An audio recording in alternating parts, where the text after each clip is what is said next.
this terrible year for Syria, I just want to say three things. First, Aleppo was a world city. Muslims, Christians, Jews, Arabs, Turks, Kurds, Persians, Armenians, and English and French have lived together in Aleppo, as the famous Shakespeare quote, her husband's to Aleppo gone, master the tiger. And even Lawrence of Arabia and Agatha Christie knew it well between archaeological digs and much else. And it's not generally known that it was twice occupied by British soldiers in 1918 and 1941-6. And maybe there's another book about British Aleppo and the world of the Taurus Express.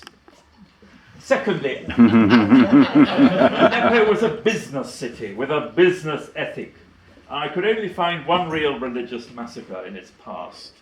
As Thackeray wrote of Smyrna, there was no fatigue of sublimity, not too many shrines.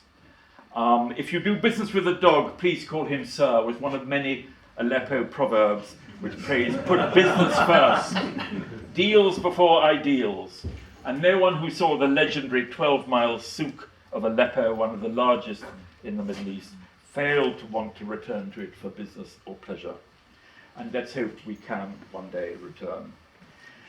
And of course, Aleppo is now called the worst place in the world. Much of the population, probably most, has fled. Aleppo is no longer in Syria. Again, it is a world city because the people are living in Paris, New York, London, Diyarbakir, many other places.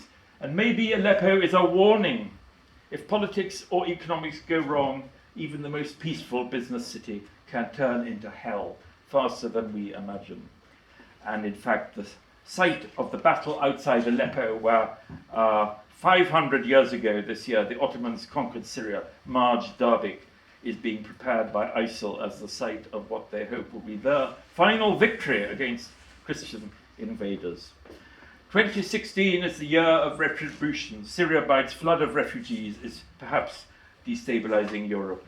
In our own interests, as well as out of charity, we should give generously to the organizations which are helping Syrian refugees. Here are some things. Hand in Hand for Syria, Médecins Sans Frontières, and the Order of St. John. And there are many other charities. Please take some forms with you.